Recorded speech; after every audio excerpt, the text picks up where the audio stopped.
Okay, good morning all. Today first BSc MPC students. So first BSc MPC లో maths physics chemistry ఉంటాయండి. So దాంట్లో మనకు already intermediate వరకు only year wise pattern జరుగుతుంది. Next వచ్చేసి semester pattern జరుగుతుందండి డిగ్రీలో. సో డిగ్రీ ఫస్ట్ ఇయర్లో 2 సెమిస్టర్స్ ఉంటాయి and second year 2 semesters and third year 2 semesters.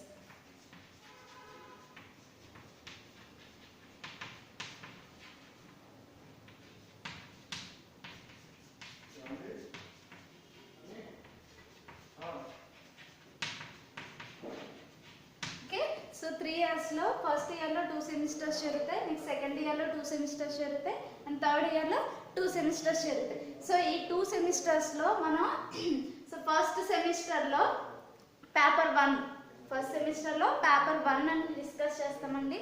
So దాంట్లో కెమిస్ట్రీ, సో కెమిస్ట్రీ గురించి డిస్కస్ చేద్దాం. దీంట్లో కెమిస్ట్రీ ఆల్రెడీ కెమిస్ట్రీ అంటే తెలుసు మీకు. సో ఇక్కడ chemistry total chapters wise discuss చేస్తాం ఇంటర్లో. నెక్స్ట్ డిగ్రీకి వచ్చేసరికి వీటిని 4 పార్ట్స్ కింద డివైడ్ చేస్తాం. So that is inorganic chemistry,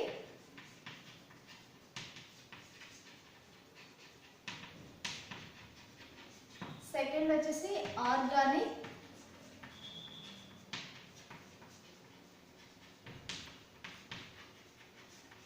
next third one వచ్చేసి ఫిజికల్ కెమిస్ట్రీ,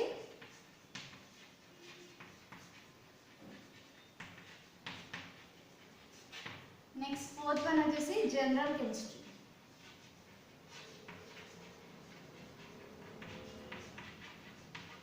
ఓకే, సో కెమిస్ట్రీని 4 పార్ట్స్ కింద డివైడ్ చేస్తాం. సో 4 పార్ట్స్లో ఫస్ట్ వన్ వచ్చేసి ఇనార్గానిక్ కెమిస్ట్రీ. సో ఇనార్గానిక్ కెమిస్ట్రీలో మనకి సాల్ట్స్ అని డిఫరెంట్ కాంపౌండ్స్ గురించి, అంటే వితౌట్ కార్బన్ కంటైనింగ్ కాంపౌండ్స్ అన్నీ కూడా మనం ఇనార్గానిక్ కెమిస్ట్రీలో డిస్కస్ చేస్తామండి.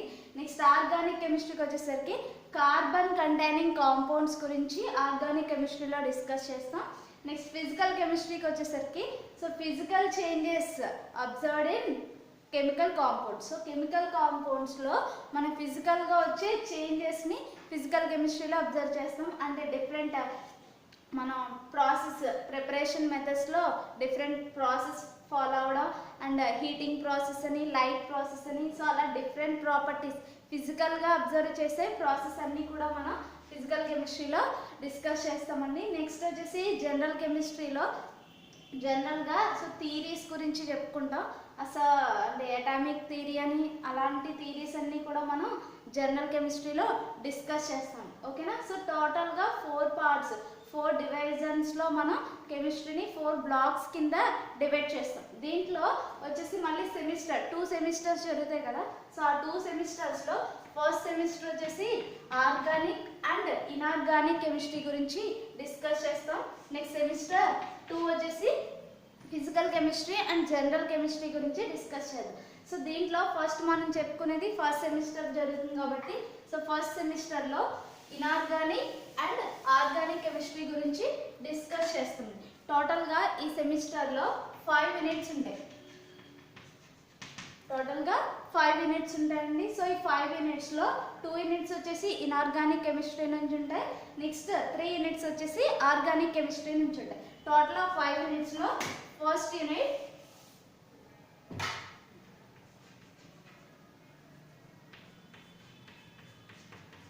యూనిట్ 1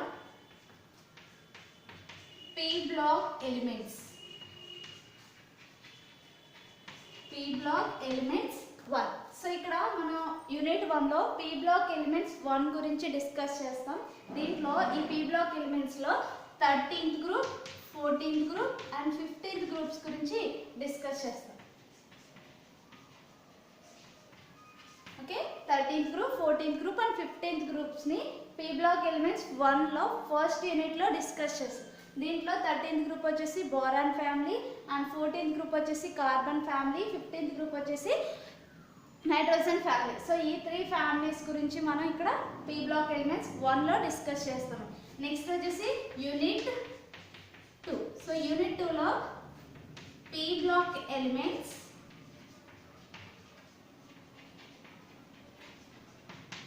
గురించి డిస్కస్ చేస్తాం. దీంట్లో పీ బ్లాక్ ఎలిమెంట్స్ 1ని యూనిట్ 1లో డిస్కస్ చేస్తాం. దాంట్లో 13th group, 14th group and 15th groups గురించి డిస్కస్ చేస్తాం. నెక్స్ట్ యూనిట్ 2లో పీ బ్లాక్ ఎలిమెంట్స్ 2 అనేది ఒక చాప్టర్ అండి. దీంట్లో 16th అండ్ 17th గ్రూప్స్ గురించి డిస్కస్ చేస్తాం. 16th అండ్ 17th అంటే oxygen family and halogen family అంటే చాల్కోజన్స్ అండ్ హాలోజన్స్ గురించి డిస్కస్ చేస్తాం. నెక్స్ట్ యూనిట్ 2లోనే సెకండ్ చాప్టర్ వచ్చేసి ఆర్గానో మెటాలిక్ కాంపౌండ్స్.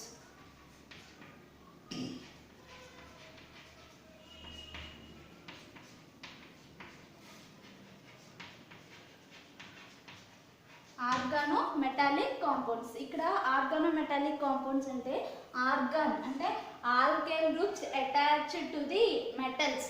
సో మెటల్స్కి organic functional group. For example alkyl groups అనేవి మెటాలిక్ యాటమ్కి అటాచ్ ఉంటాయి. అంటే ఆల్కైల్ మెటల్ బాండ్ అనేది అటాచ్ ఉంటుందండి. సో ఈ టైప్ ఆఫ్ కాంపౌండ్స్ గురించి మనం ఆర్గానోమెటాలిక్ కాంపౌండ్స్లో డిస్కస్ చేస్తాం. For example lithium and magnesium compounds గురించి డిస్కస్ చేస్తామండి. అంటే alkyl lithium and alkyl magnesium halides Grignard రియేజన్స్ గురించి ఈ చాప్టర్లో డిస్కస్ చేస్తాం. అంటే alkyl group directly attached to the lithium atom and alkyl group is directly attached to the magnesium. So వీటి యొక్క ప్రిపరేషన్స్, ప్రాపర్టీస్ అండ్ డిఫరెంట్ రియాక్షన్స్లో వీటి యొక్క ఇన్వాల్వ్మెంట్ ఎలా ఉంటుంది అనేది మనం ఈ చాప్టర్లో డిస్కస్ చేస్తాం. సో ఓకేనా. దీంట్లో యూనిట్ 1 అండ్ యూనిట్ 2 ఇనార్గానిక్ కెమిస్ట్రీకి సంబంధించి. సో ఇనార్గానిక్లో ఫస్ట్ పీ బ్లాక్ ఎలిమెంట్స్ 1లో 13, 14 అండ్ 15th గ్రూప్ గురించి డిస్కస్ చేస్తాం. నెక్స్ట్ యూనిట్ 2లో P block elements 2, 16 and 17th group గురించి డిస్కస్ చేస్తాం. Next organometallic compounds. It is one of the chapter in P block elements 2తో పాటు one of the chapter in unit 2 అండి. దీంట్లో alkyl metal bonding attached compounds గురించి discuss చేస్తాం. దాంట్లో lithium and magnesium compounds గురించి డిస్కస్ చేస్తాం. నెక్స్ట్ వచ్చేసి యూనిట్ 3. సో ఇక్కడ యూనిట్ 3లో structural theory in organic chemistry.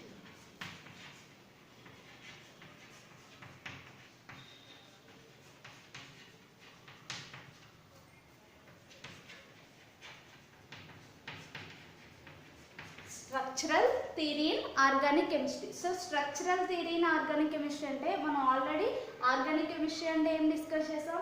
Carbon containing compounds గురించి ఆర్గానిక్ కెమిస్ట్రీ డిస్కస్ చేస్తుంది. అంటే కార్బన్ కంటైనింగ్ కాంపౌండ్స్ మనం చెప్పుకునే ఆర్గానిక్ కాంపౌండ్స్ అన్నీ కూడా కార్బన్ కంటైనింగ్ కాంపౌండ్సే. దాంట్లో స్ట్రక్చరల్ థియరీ అంటే డిఫరెంట్ కాంపౌండ్స్లో డిఫరెంట్ స్ట్రక్చర్స్ ఎలా అరేంజ్ అవుతాయి, వాటిలో ఉండే హైబ్రిడైజేషన్స్ ఎలా ఉంటాయి, ఏ టైప్ ఆఫ్ బాండింగ్ ఉంటుంది, నెక్స్ట్ వచ్చేసి ఏ type of electrophiles, nucleophiles reagents ఎలా ఉంటాయి, అండ్ ఏ టైప్ ఆఫ్ పోలరైజేషన్స్ ఉంటాయి, నెక్స్ట్ వాటి యొక్క ఇన్వాల్వ్మెంట్, స్టెబిలిటీ ఎలా ఉంటుంది, దేని బేస్ చేసుకుని మనం ఆ కాంపౌండ్ యొక్క స్ట్రక్చర్ని ఐడెంటిఫై చేస్తాము, వాటి యొక్క స్టెబిలిటీస్ ఎలా ఉంటాయి అనేది ఈ యూనిట్ 3లో డిస్కస్ చేస్తామండి. Next unit 4. సో యూనిట్ 4లో 2 చాప్టర్స్ ఉంటాయి. ఫస్ట్ వన్ వచ్చేసి acyclic hydrocarbons. Acyclic hydrocarbon. Cyclic means the ring structure. Acyclic means the open chain structure.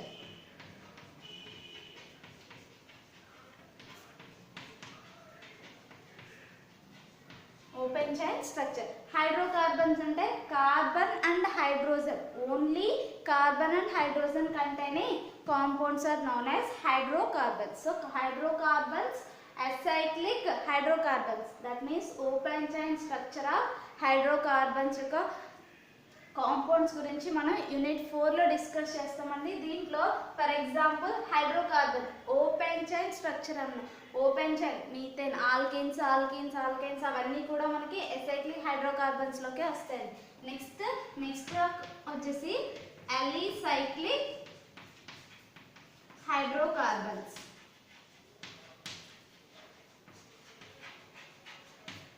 ఎలీసైక్లిక్ hydrocarbons. Already hydrocarbons అంటే ఏం చెప్పుకున్నాం?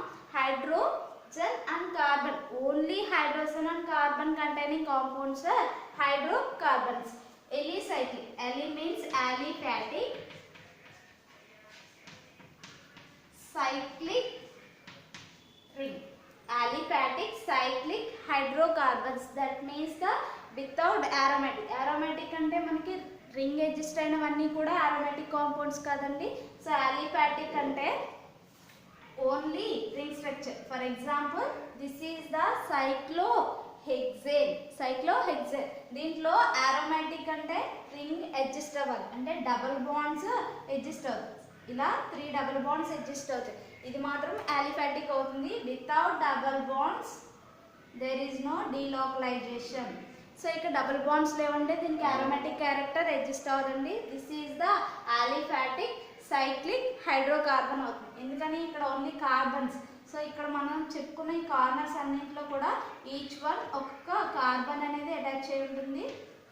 నెక్స్ట్ కార్బన్ ని బ్యాలెన్స్ చేయడానికి నెంబర్ ఆఫ్ హైడ్రోజన్స్ అటాచ్ చేయండి. అందుకే hydrocarbon means carbon and hydrogen containing compound. CH2 CH2 CH2 CH2 CH2 and CH2.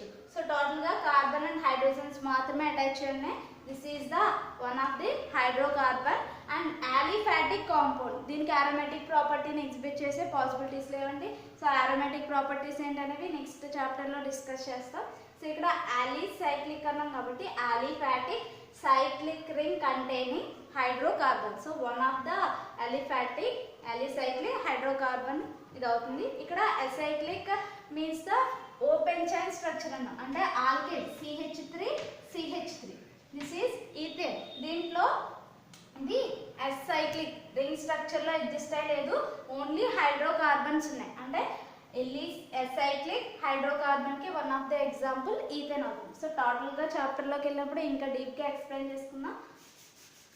So ఈ 2 chapters 4th unit లో discuss చేస్తామండి. నెక్స్ట్ వచ్చేసి యూనిట్ 5. సో ఇక్కడ యూనిట్ 5 లో benzene and its reactivity. Benzene and its reactivity. So ఇక్కడ benzene already ఇక్కడ అలిసైక్లిక్ అని చెప్పుకున్నాము.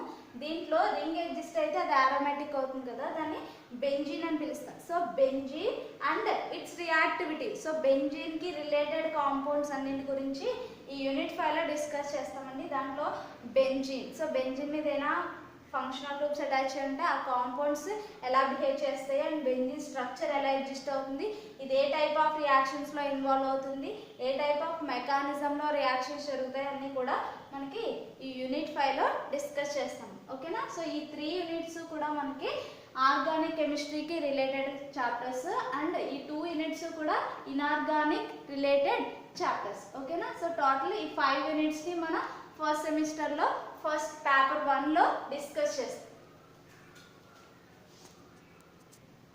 ఓకే, టోటల్ గా ఈ 5 యూనిట్స్ ఉంటాయండి. దీంట్లో పేపర్ 1 లో ఈ 5 యూనిట్స్ గురించే డిస్కస్ చేస్తాము. నెక్స్ట్ పేపర్ ప్యాటర్న్ వచ్చేసి టోటల్ గా పేపర్ 75 మార్క్స్ కి ఉంటుంది.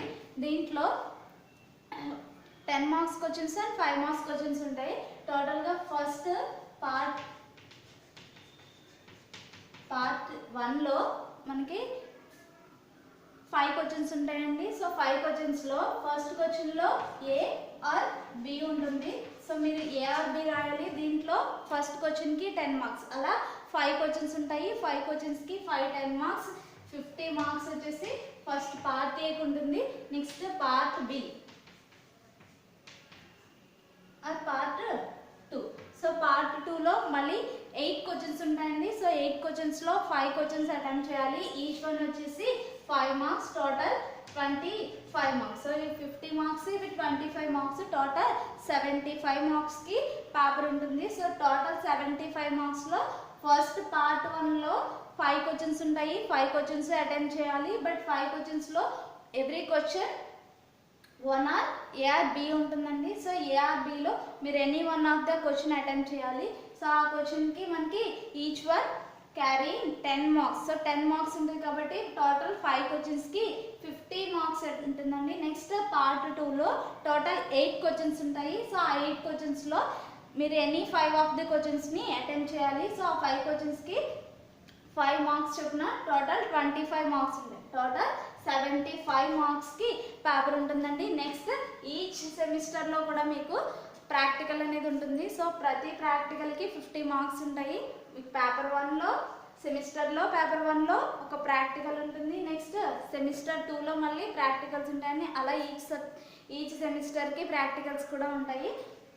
నెక్స్ట్ టోటల్గా ఈ టోటల్ 5 యూనిట్స్లో ఈచ్ యూనిట్ నుంచి ఒక ఎస్ఏ క్వశ్చన్ ఒక షార్ట్ క్వశ్చన్ కంపల్సరీ ఉంటుంది.